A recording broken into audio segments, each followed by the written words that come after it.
Good morning जी guys, welcome back to Gaurav Soni vlogs. हम लोग हैं 12 ज्योतिर्लिंग ड्राइव पे और अभी हम लोग हैं महाराष्ट्र में।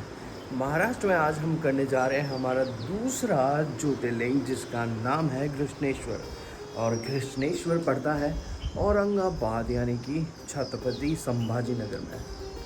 तो यहाँ कल हमारी लास्ट एंट्री हुई थी और हम लोग पहुँचे थे छत्रपति संभाजी नगर। वहाँ मेन हाईवे है जिससे हम लोगों ने एंटर किया था और उसके बाद बिल्कुल टूटी हुई रोड हमें मिली थी। अभी फाइनली हम लोग यहाँ एंटर हो गए हैं। यहाँ नीचे हमारी गाड़ी खड़ी है और ये रोड जा रहा है घृष्णेश्वर के लिए। मौसम बहुत प्लेजेंट सा हो रखा है, बारिश हुलौन है हर जगह। महाराष्ट्र में हर जगह बारिश हो रही है ख़तरनाक वाली।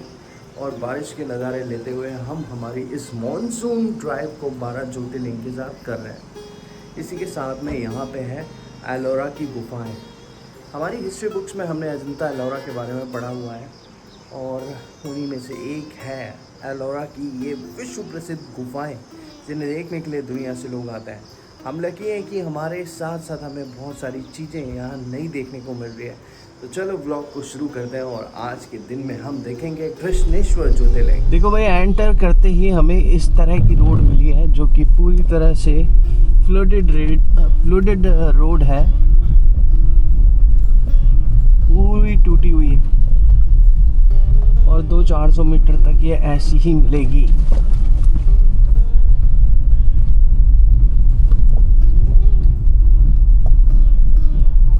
हालांकि हमें ऐसा लग रहा था कि यहाँ पे इतनी ज़्यादा पब्लिक नहीं होगी, मगर यहाँ पर भी खूब गाड़ियाँ आई हैं सुबह।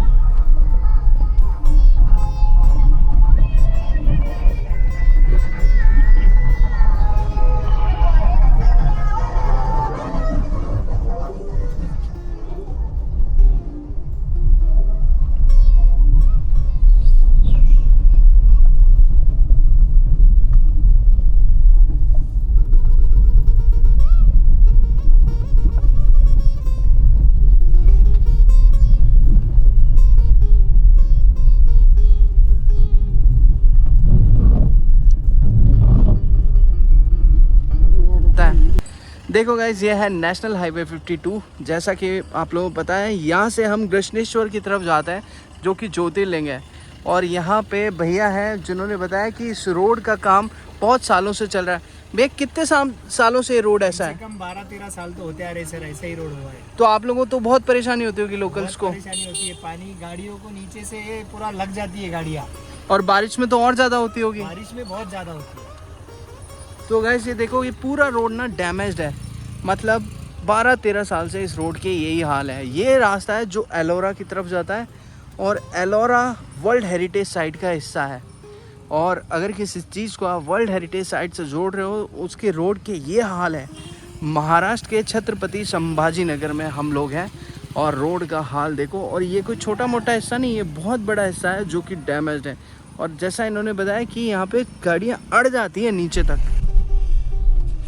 देखो जी, वेलकम गेट है श्री पूर्ण ज्योतिर्लिंगे घृष्णेश्वर महादेव निष्काम कर्म योगी शिव योगी जगत गुरु जनार्दन स्वामी महाराज यांचे उत्तराधिकारी जगत गुरु स्वामी शांतिगिरी महाराज वेरुलाश्रम। ये स्टेट हाईवे है महाराष्ट्र का और यहाँ से नेशनल हाईवे लगभग 3 किलोमीटर दूर पड़ता है। और आसपास में बहुत सारे छोटे मोटे आपको लॉजेस देखने को मिल जाएंगे।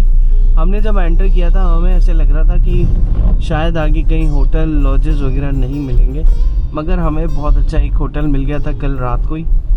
तो पहला होटल हमें दिखा और हम उसी में रुक गए थे। अब यहाँ से अराउंड 2 मिनट का रास्ता है, 600 मीटर का, घृष्णेश्वर महादेव का।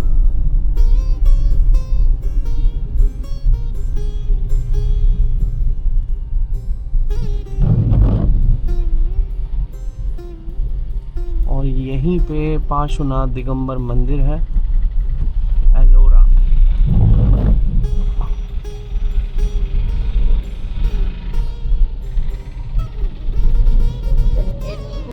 दोस्तों, मंदिर के इतिहास की बात करें तो ये इमारत चीख चीख के गवाही दे रही है कि ये मंदिर, ये ज्योतिर्लिंग कितना पुराना है। और अभी हम लोग बढ़ रहे हैं मंदिर की तरफ और अंदर जाकर के हम लोग देखेंगे कृष्णेश्वर। दोस्तों, वैसे तो आप कृष्णेश्वर किसी भी मौसम में किसी भी समय आ सकते हैं, मगर विशेष पर्व जैसे कि महाशिवरात्रि और सावन के महीने में यहाँ पर थोड़ी ज़्यादा भीड़ होती है। पुरुषों के प्रवेश को लेकर के कुछ नियम है, जैसे कि पुरुष जब गर्भगृह में प्रवेश करते हैं तो उनको अपने अग्रभाग के वस्त्र उतारने पड़ते हैं, उनके साथ में प्रवेश वर्जित है और गर्भगृह में दर्शन करने के बाद आप सीधे बाहर आ जाते हैं।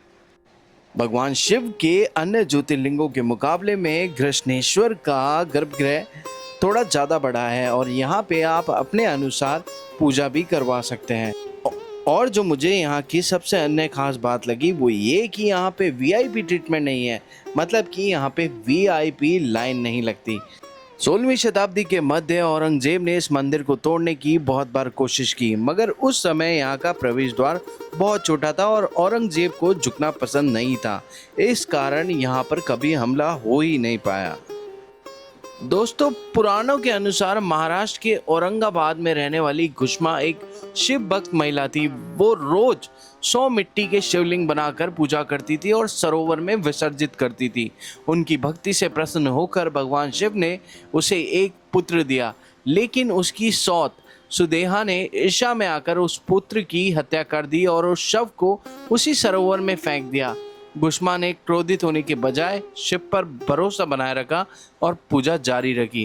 तभी भगवान शिव प्रकट हुए और उनके पुत्र को जीवित कर दिया और घुष्मा की भक्ति से प्रसन्न होकर वहीं ज्योतिर्लिंग रूप में विराजमान हो गए।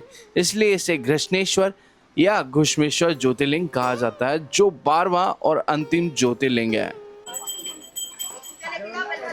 दोस्तों, इस तरह का मार्केट यहाँ पर भी है, जैसा कि हर मंदिर के बाहर होता है। और इस मेन मार्केट से बिल्कुल सीधी मेन रोड लगता हुआ है और बिल्कुल सामने आपको गाड़ियों की पार्किंग देखने को मिल जाती है। तो जी गाइस, कृष्णेश्वर के दर्शन हो गए हैं और कृष्णेश्वर के दर्शन करने के बाद हम लोग बढ़ चले हैं एलोरा केव्स के लिए, जो कि वैरुल वन क्षेत्र में पड़ती है। और एलोरा का एक नाम वैरुल है, ये मुझे आज पता चला। और ये देखो, ये मेन हाईवे है, नेशनल हाईवे 52, जहाँ पे पूरा जंगल है। इन जंगलों के बीच में वो सामने एक द्वार देख रहे हो आप, ये द्वार है एलोरा का। तो कृष्णेश्वर के दर्शन हमने किए, मगर वहाँ पे कोई भी इलेक्ट्रॉनिक चीज़ अलाउड नहीं है। वहाँ पे आप स्टिल फोटोग्राफी, मोबाइल फ़ोटोग्राफी या कुछ भी ऐसी फ़ोटोग्राफी, वीडियोग्राफी नहीं कर सकते। तो वहाँ तो हम ऐसा कुछ कर नहीं पाए। बट अभी हम लोग एलोरा केव्स की तरफ चल रहे हैं। एलोरा केव्स यहाँ से मुश्किल से 200 मीटर की दूरी पे है। तो चलो एलोरा केव्स चलते हैं और एक्सप्लोर करते हैं।